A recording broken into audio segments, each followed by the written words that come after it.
आप सभी विद्यार्थी का स्वागत है आपके अपने चैनल एके क्लासेस में। तो आज के इस वीडियो में हम लोग पढ़ने वाले हैं कक्षा 10वीं बिहार बोर्ड परीक्षा 2026 के लिए 30 अति महत्वपूर्ण प्रश्न, जो कि फाइनल बोर्ड परीक्षा 2026 के लिए काफ़ी ज़्यादा इम्पोर्टेंट होने वाला है।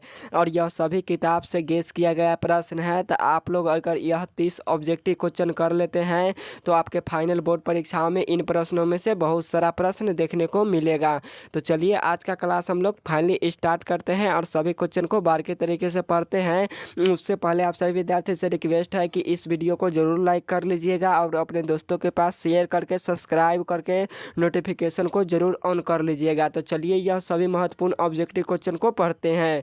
फर्स्ट नंबर क्वेश्चन में पूछा गया है कि जर्मनी के एकीकरण में किसकी भूमिका महत्वपूर्ण थी। यह सभी के सभी क्वेश्चन भी इंपॉर्टेंट है, तो वीडियो को बिना स्किप किए हुए यह सभी क्वेश्चन को जरूर एक बार देख लीजिएगा।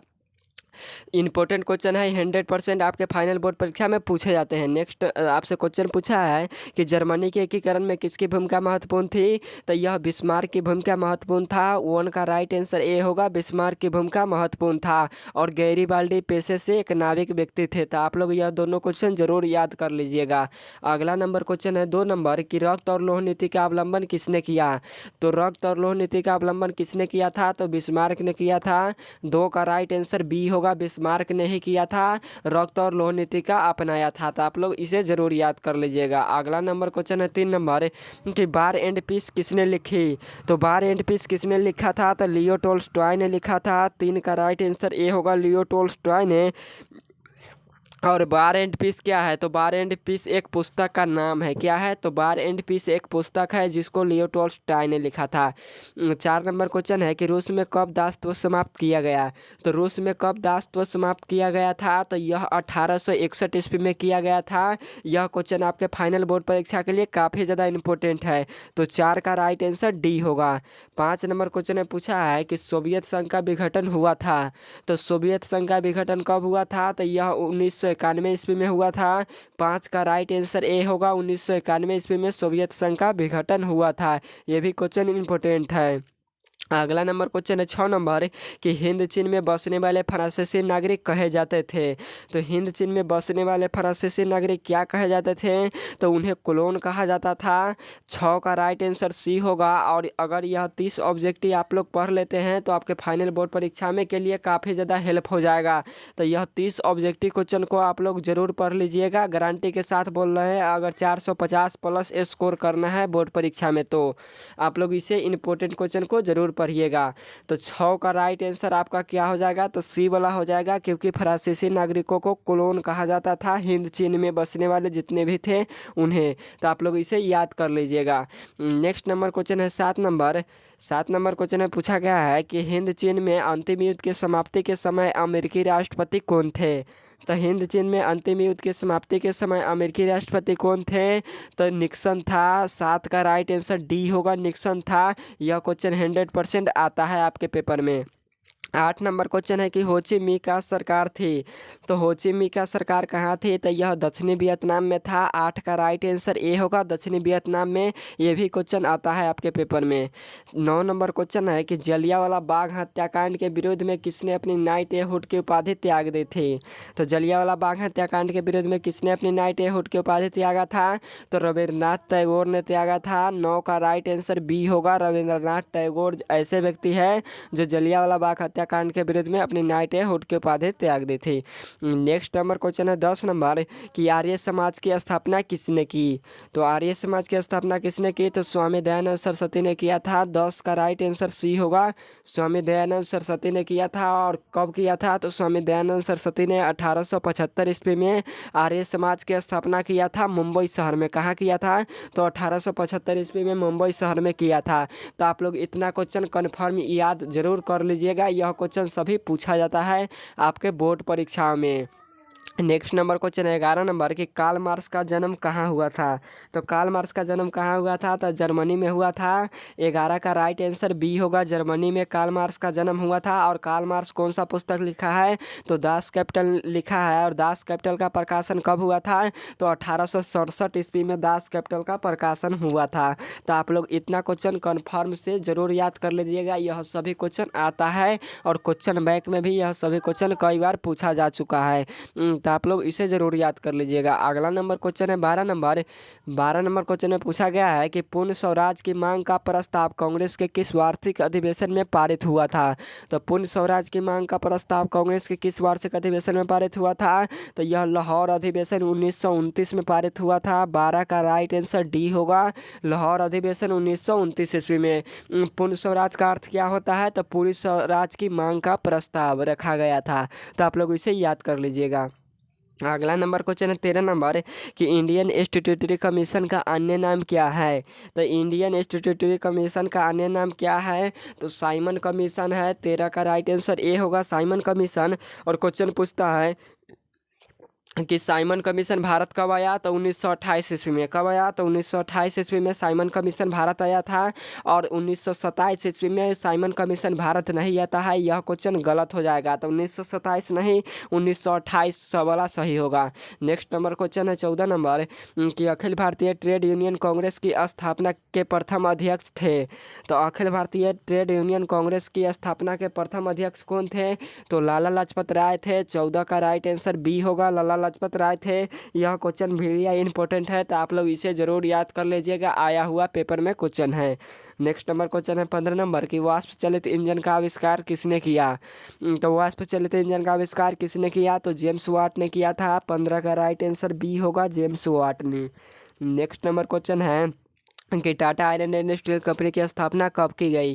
तो Tata iron and steel company की स्थापना कब की गया था, तो 1907 ईस्वी में किया था। 16 का राइट आंसर डी होगा, 1907 ईस्वी में।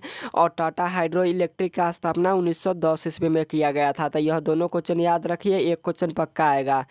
17 नंबर क्वेश्चन है कि तख्त श्री हरमंदिर जी साहब कहाँ स्थित है, तो यह पटना में स्थित है। 17 का राइट आंसर ए होगा, पटना में स्थित है। तो आप लोग इसे भी याद रखिएगा।